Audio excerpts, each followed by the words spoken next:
All right, welcome to the latest episode of Blood Money. Today we have a very special guest, Medea Benjamin. How are you doing today? I'm doing very good, thank you. So, for the viewers that don't know you, Medea, if you could give a little bit of background, from my end, for the viewers, I was in Congress a couple of months ago, and I noticed that Medea Benjamin and her crew were out there trying to speak to every congressional member to really notify them about what's happening in terms of Gaza, Israel. So, Medea, I'm going to pass the mic on to you. Tell us about your background. You've been doing this for years. I've seen videos of you in front of, Barack Obama, our current president. Take us through your journey of how you got started in your activism. Well, I got started a very long time ago during the days of the Vietnam War when I was in high school. And there was a draft at that time, and our loved ones were being sent off to a place thousands of miles away that they didn't know who they were supposed to kill and why they were supposed to kill them. And I realized at that point that war is terrible, that governments lie to us, that we shouldn't allow them to just drag us into war. And so, in one way or another, I've been an anti war activist my whole life. Now, I have had to get jobs to pay the rent and that kind of thing, but I never let go of that activism. And especially after 9/11, when the US wanted to use that as an excuse to go into Afghanistan and Iraq, then I co founded with my colleague Jody Evans a group called Code Pink that was a play on words with the color coded alert system that George Bush had. I don't know if your listeners are old enough to remember that, but Oh, it I was like remember that. I remember code that. yellow, code Fear orange, monger. code red. Yeah. Right. And it was a justification to go to war instead of um, using the diplomacy, using the court systems, bringing individuals to justice. So we created Code Pink, and I have been doing that ever since, in one way or another, since 2001. Wow, wow. So, I'm a Gen Xer, and I got to tell you, being a Gen Xer growing up, I think amongst people that were conscious in my age class, we were always wondering what happened to the baby boomers because there used to be all these peace marches in the 60s. People were against the Vietnam War, and then Iraq War happened, which was basically Vietnam War 2.0, but you kept it going. What made you decide to keep it going and really continue your activism beyond, the era of like the late 60s, 70s? Well, I knew that there was always uh, this war machine that President Eisenhower had warned us about back in the 1960s, always searching for an enemy. So there was the U.S. overthrowing of governments from Iran to Guatemala, U.S. wars in Central America, the U.S. involvement in all kinds of overthrows of governments in the Middle East. And I also spent time in Africa. I worked for the United Nations for a while. And I saw that even there, when there were governments that tried to do something to improve the lives of people by changing the system, that the US would suddenly appear funding a paramilitary group to try to overturn any progressive governments. I saw the same Mhm. thing with sanctions being used against Cuba, against Venezuela. So I guess having seen the effects of my government's policies around the world, it really makes me feel a responsibility that I should be actively involved as a U.S. citizen to try to change my government's policy. Wow, wow. And so now you're working on what is happening in Gaza. I saw a number of your protests or activism while I was in Congress. Tell us a little bit about what has been going on with that. I mean, I noticed you walk up to every congressional member and talk to them. What is the response you're getting? When you say certain facts, how are these individuals reacting? Well, it's funny you should say that right now because right behind me is a press conference. I'll turn my camera around with a number of Congress people that I hope to be talking to when we finish this interview. Some of them are nice, like this group here is more of a progressive group, and they would be with us on things like trying to withhold weapons to Israel right now. And many of them are just the opposite, are terrible. And and they want to keep sending weapons to Israel. They don't care about the tens of thousands of people who have been killed. So it's a different response. I must say that I have not. There are very few Republicans, with maybe the exception of one from Kentucky, Tom Massey, who actually have a good position in that he'd rather see things funded in the United States than sending billions of dollars to keep wars going in Ukraine and in Gaza and elsewhere. But for the most part, the vast majority of people in Congress are hawks that are indebted one way or another to the big weapons industries, as well as the pro lobby groups, like in the case of Gaza, the group called APEC.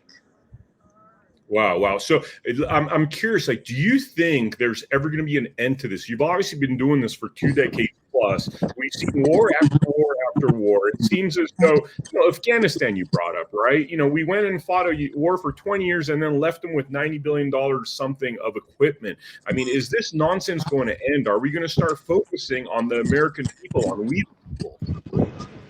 Well, that's a big question. I mean, today we were in a meeting that was talking about the need to keep funding the war in Ukraine. We just gave $61 billion towards that. It's now over $100 billion that we've spent.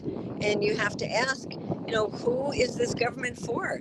Is it for the military industrial complex that needs these wars to make their profits? Or is it for the American people?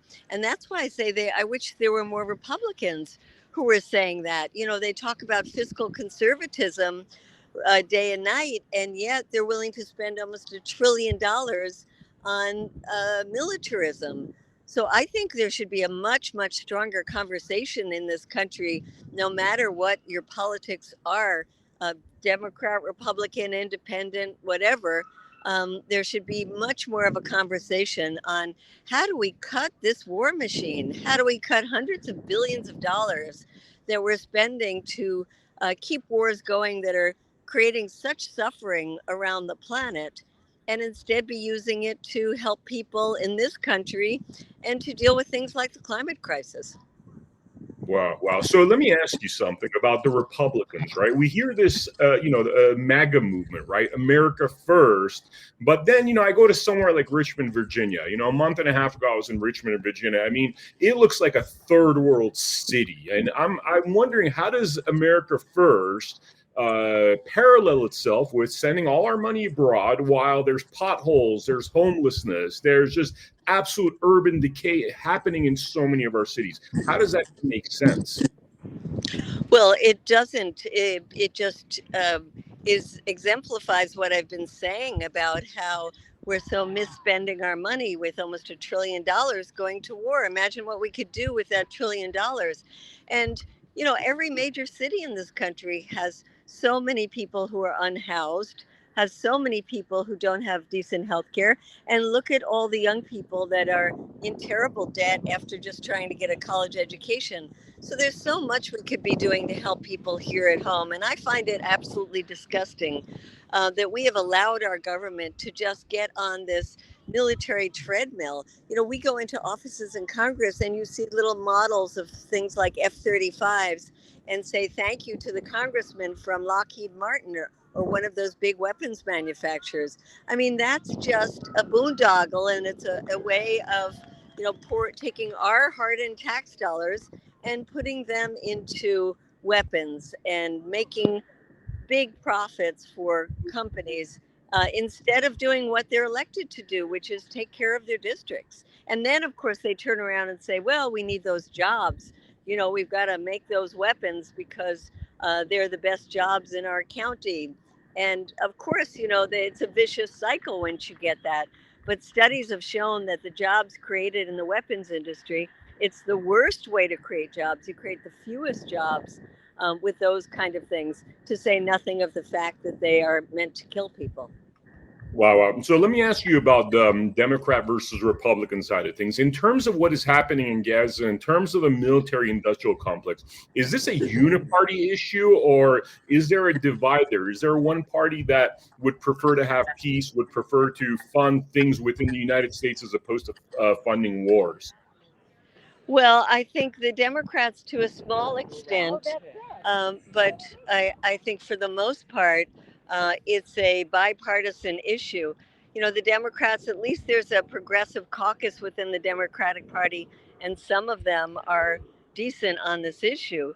But there's a real bipartisan consensus in this country that uh, you have to be, quote, tough on security, and that means, you know, giving away so much of our resources to the military.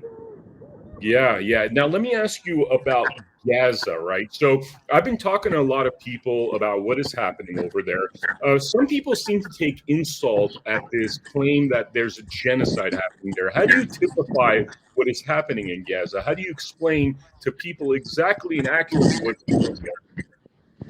Well, I think genocide is the right word. You know, the International Court of Justice is very careful with its wording, and it said it was a plausible genocide.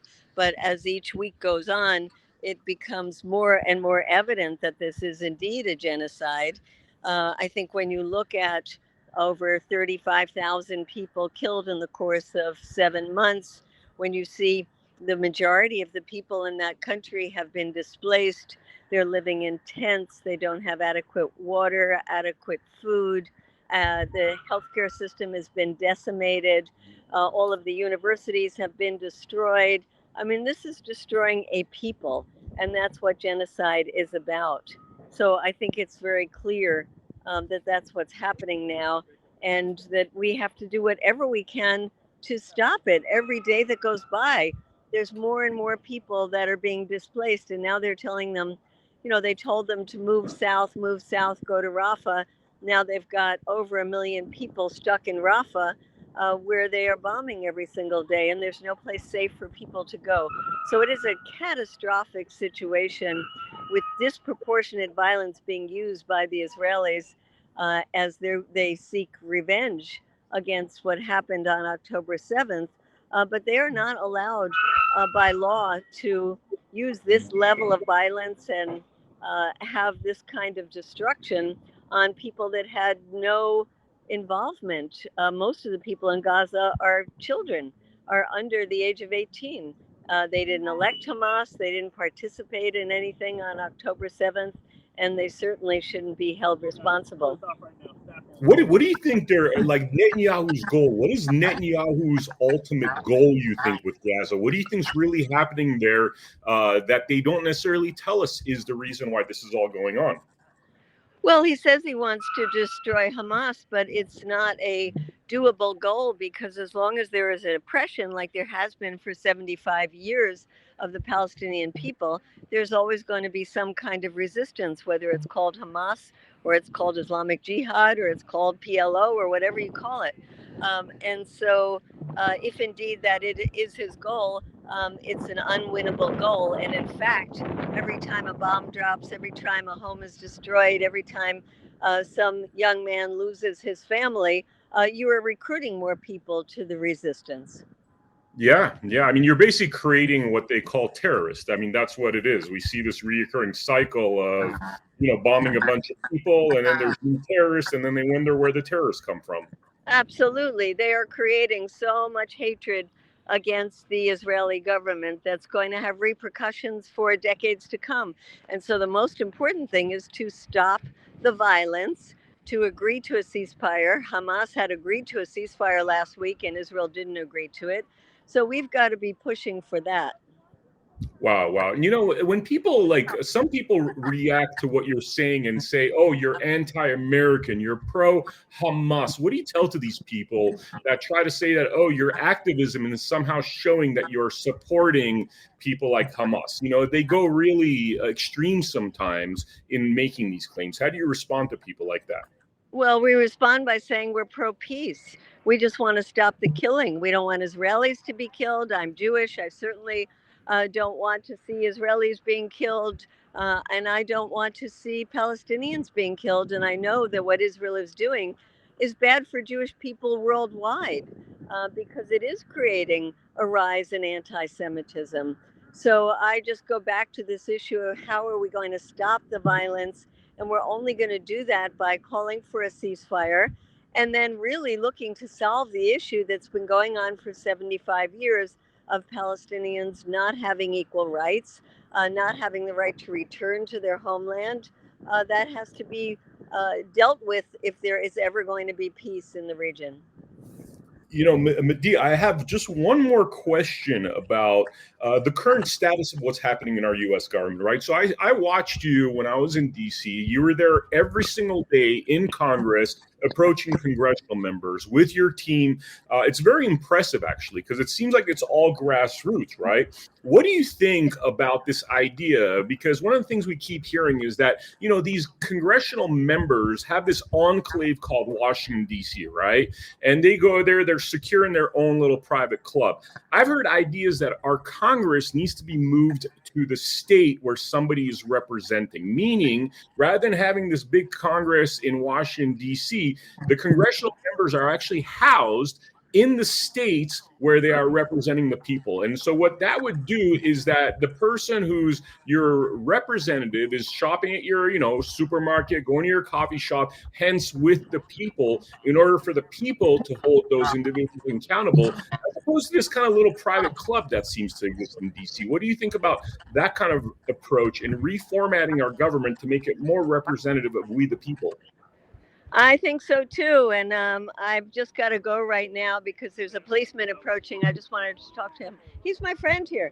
But thank you so much for having me on.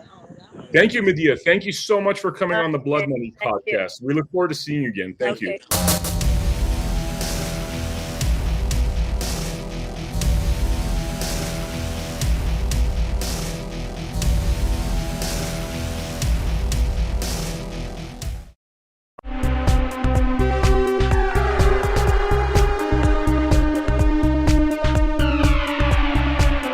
Hi guys, before we begin the episode, I want to tell you about an amazing website that could help you get your health back. I know that sounds like a big statement to make, and I know a lot of you out there have been concerned about your health. There is a website that could change your life and potentially even save your life. I'm not going to talk too much about it. Just please go on there, watch the videos, sign up to watch the videos, and learn how you could get your health back to the way it was prior to COVID and even better.